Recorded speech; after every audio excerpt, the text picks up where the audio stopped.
I'm a big fan of Joe Rogan. I've been on his show twice and whatever. But when Francis Collins was in his conversation with you, he said, which I think makes sense, is that when somebody has that kind of platform and people rightly or wrongly who follow them and look to them for guidance, I do think that there is some responsibility for people in those roles to make whatever judgment that they make and to share that. And as I mentioned to you when we were off mic, Sanjay Gupta is a very close friend of mine. We've been friends for many years, and I fully supported Sanjay's instinct to go on the Joe Rogan show. I thought that it was great.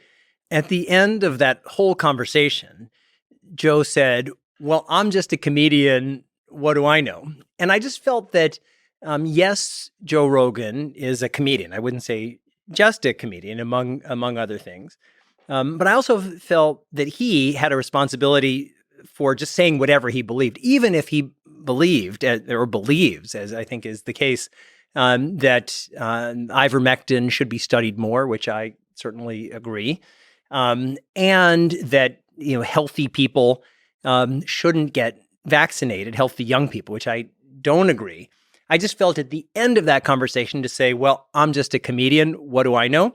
I feel like it didn't fully integrate the power that a person like Joe Rogan has to set the agenda. So I think the reason he says I'm just a comedian is the same reason I say I'm an idiot, which I truly believe.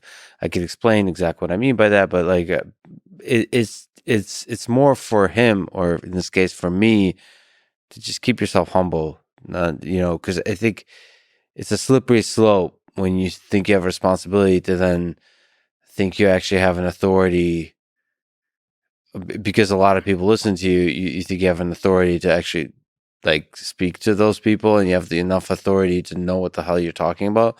And I think there's just a humility to just kind of making fun of yourself that's extremely valuable. And saying I'm just a comedian, I think is a reminder to himself that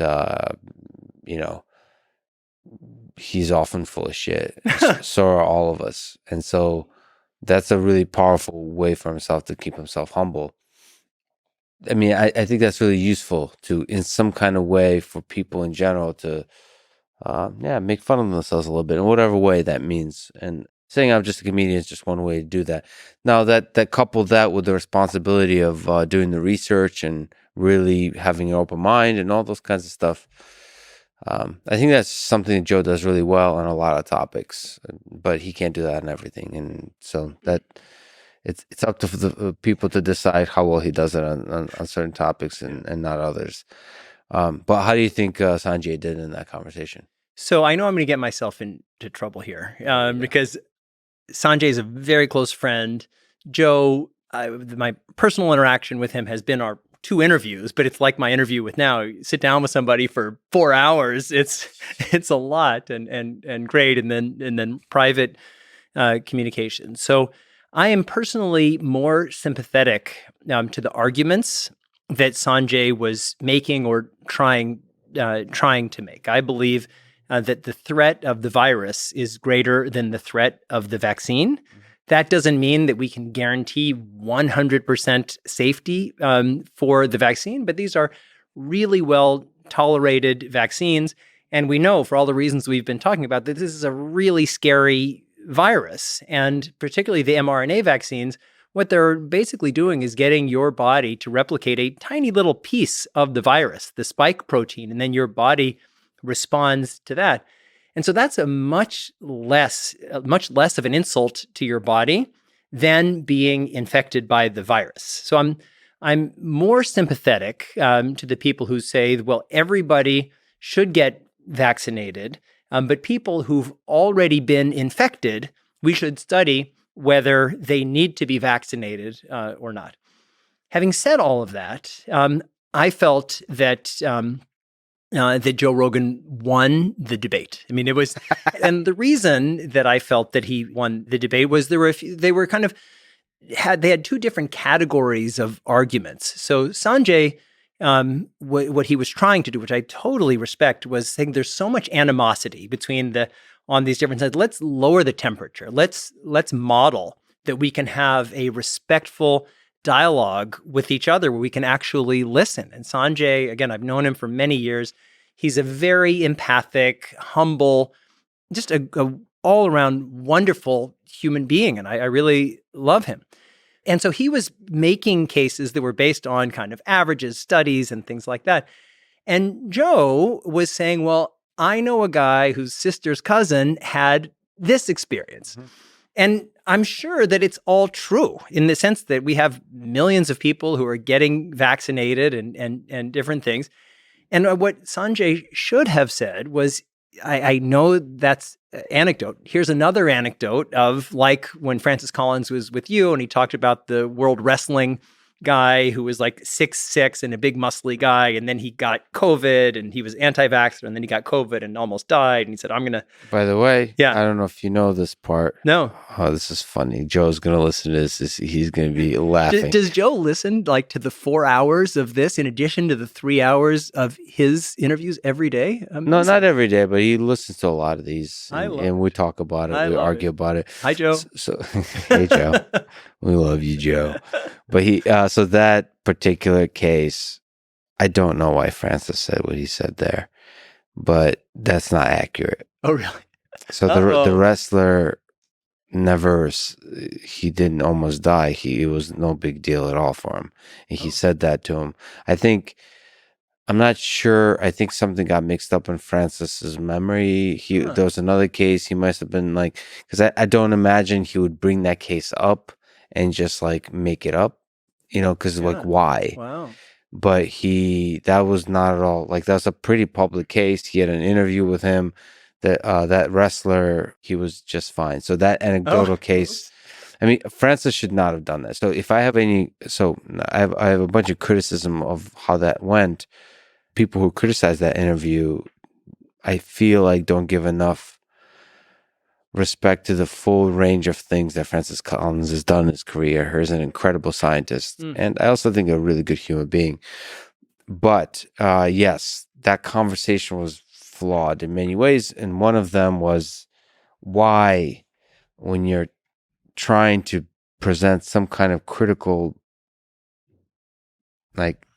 Joe Rogan, why bring up anecdotal evidence at all? And if you do bring up anecdotal evidence, which is not scientific, if you're a scientist, you should not be using anecdotal evidence. If you do bring it up, why bring up one that's first not true, and it's not true.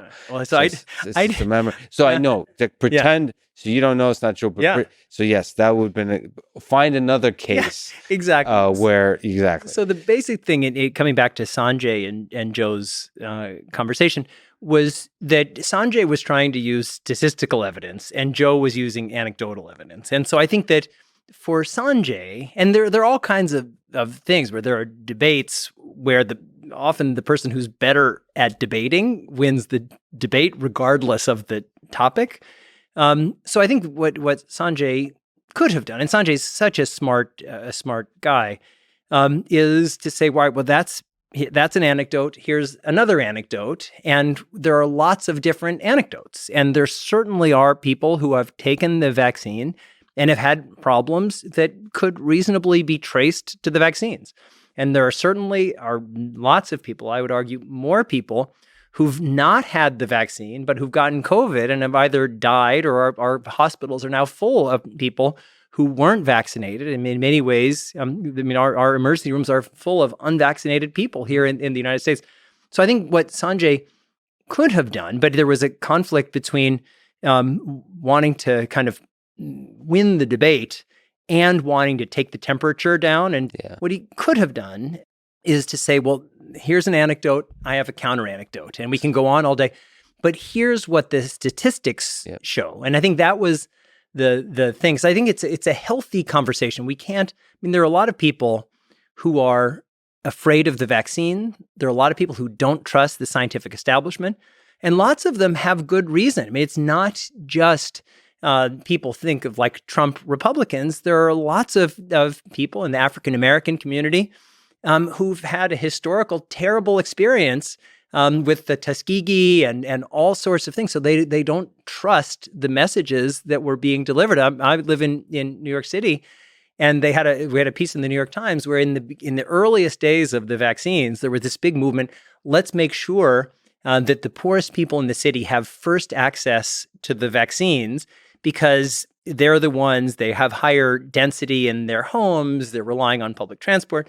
So there's this whole liberal effort. And then in the Black community in New York, according to the New York Times, there was very low acceptance of the vaccines. And they interviewed people in that article, and they said, well, if the white people want us to have it first, there must be something wrong with it. They must be doing some Right. And so we have to listen to each other. I would never, I mean, I have just respect for everybody. And if somebody is cautious about the vaccine for themselves or for their children, we have to listen to that.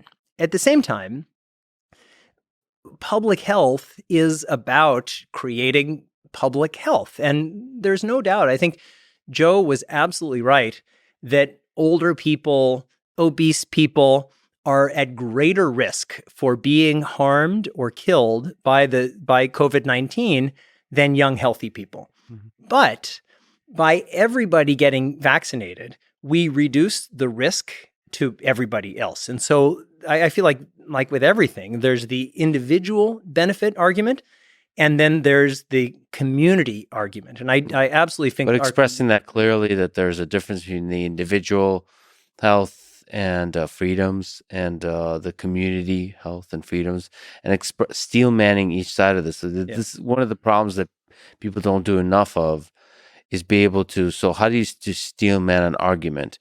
You describe that argument in the best possible way. You have to first understand that argument. Let's go to the non-controversial thing, like flat Earth. Like most people, most colleagues of mine at MIT don't even read about like the full argument that the flat earthers make. I feel it's disingenuous for people in the physics community to roll their eyes at flat earthers if they haven't read their arguments. You should feel bad that you didn't read their arguments. And it's the rolling of the eyes that's a big problem. You haven't read it. Your intuition says that these are a bunch of crazy people. Okay, but you don't get— you haven't earned the right to roll your eyes. You've earned your right to maybe not read it, but then don't have an opinion. Don't roll your eyes. Don't do any of that dismissive stuff. And the same thing in the scientific community around COVID and so on. There's often this kind of saying, oh God, that's conspiracy theories, that's misinformation, without actually looking into what they're saying. If you haven't looked into what they're saying, then don't talk about it. Like if you're a scientific leader and the communicator, you need to look into it. It's not that much effort. I totally agree. And I think that humility, it's a constant theme of your podcast, and I love that. And so after the conversation, debate, whatever it was, between Sanjay and Joe, I reached out on Twitter to someone I've never met in person, but I'm in touch privately, to a guy named Daniel Griffith, who's a professor at Columbia Medical School, and just so smart. He gives regular updates on COVID-19 on a thing called TWIV, This Week in Virology. I'm a critic of TWIV for its coverage of pandemic origins. Yes. But on this issue, on just having regular updates, Daniel is great. And so I said to him, I said, why don't we have an honest process to get the people who are raising concerns about the vaccines, in their own words, to raise what are their concerns. And then let's do our best job of saying, well, here are these concerns, and then here is our evidence making a counterclaim, and here are links to, if you want to look at the studies upon which these claims are made, here they are. And Daniel, who's incredibly busy, I mean, he reads it seems every paper that comes out every week, and it's unbelievable. But he sent me a link to the CDC Q&A page on the CDC website. And it wasn't that. It was people who were— it was written by people like me who were convinced in the benefit of these vaccines. So the questions were framed. They were kind of like, they weren't really the framing of the people with the concerns. They were framing of people who were just kind of imagining something else. I mean, you always talk about kind of humility and active listening.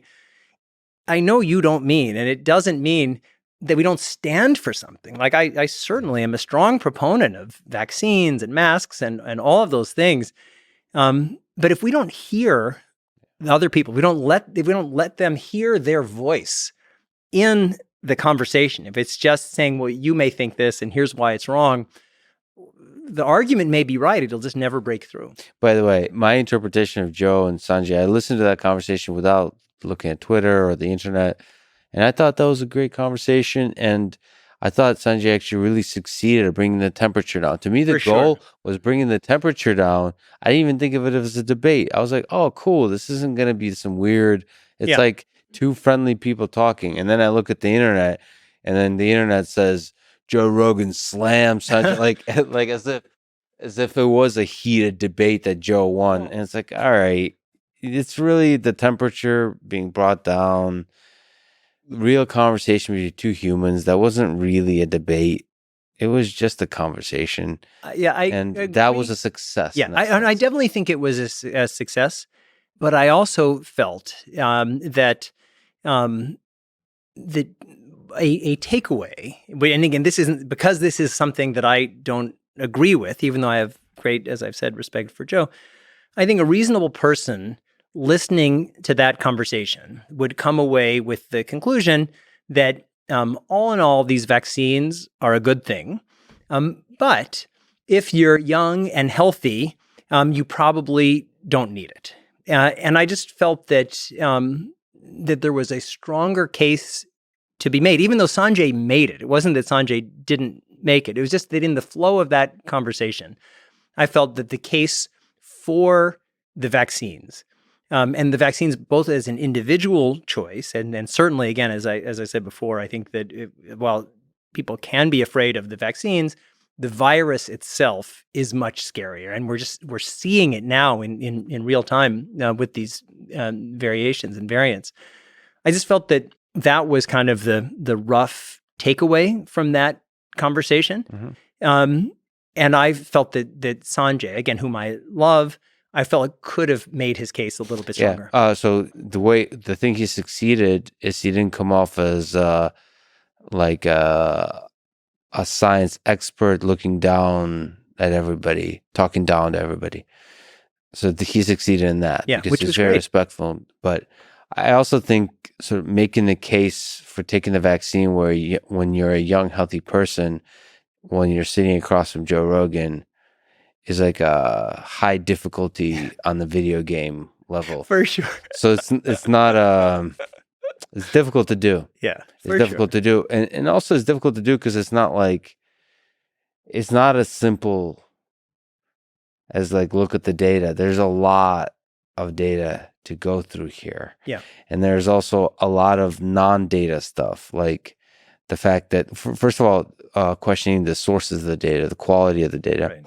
It's also disappointing about COVID is that the quality of the data is not great, but also questioning all the motivations of the different parties involved, whether it's major organizations that develop the vaccine, whether it's major institutions like NIH or NIAID that are sort of communicating to us about the vaccine, whether it's the CDC and the WHO, whether it's the Biden or the Trump administration, whether it's China and all those kinds of things.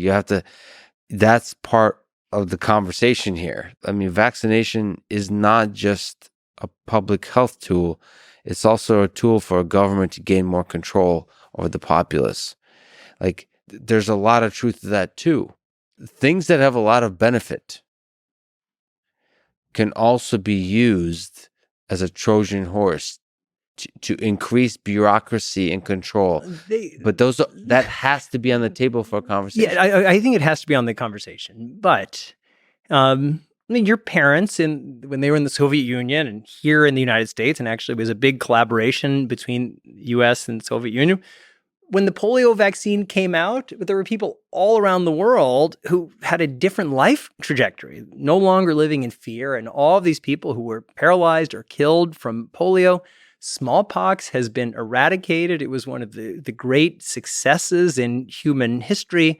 And while it for sure is true that you could imagine some kind of fraudulent vaccination effort, but here I genuinely think, I mean, whatever the number, 15 million, 16 million is the Economist number of dead from COVID-19.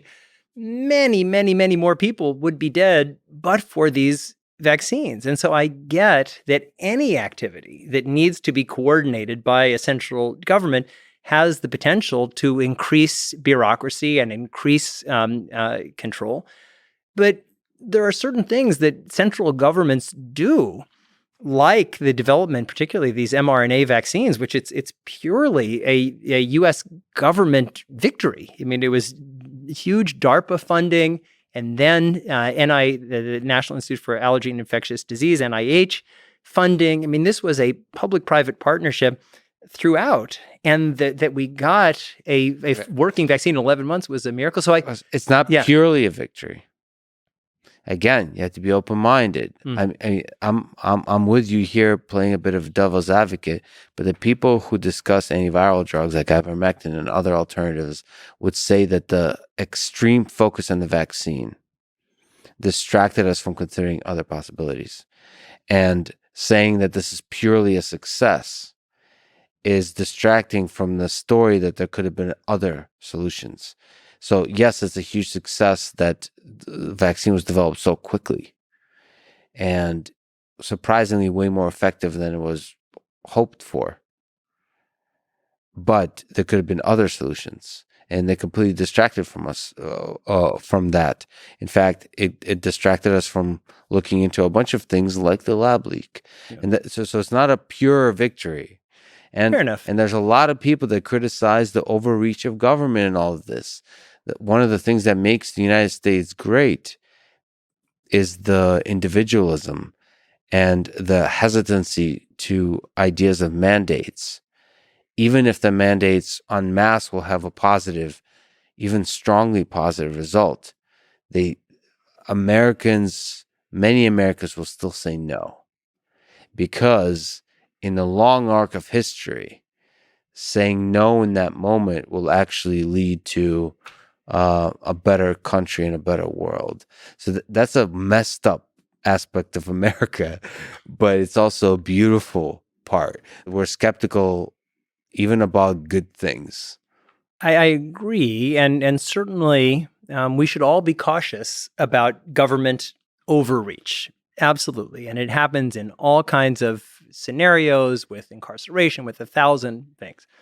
And we also should be afraid of government underreach, that if there is a problem that could be solved by governments, and that's why we have governments in the first place, is that there's just certain things that individuals can't do on their own. And that's why we pool our resources, and we, in some ways, sacrifice our rights for this common thing. And that's why we don't have, hopefully, murderers marauding, or people driving 200 miles down the street. That we have a process for arriving at a set of common rules. And so, while I fully agree that we need to respect and we need to listen, we need to find that right balance. And you've raised the magic I word, ivermectin. And so on ivermectin, like, my view has always been ivermectin could be effective. It could not be effective.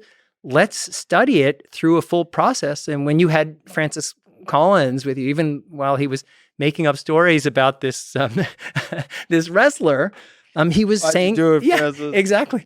But he was saying that they're going to do a full randomized highest level trial of ivermectin, and if ivermectin works, then that's another tool in our toolbox. And I think we should. And I think that Sanjay was absolutely correct to concede the point to Joe that it was disingenuous for people, including people on CNN, to say that ivermectin is for livestock. And so I definitely think that we have to have some kind of process that allows us to come together.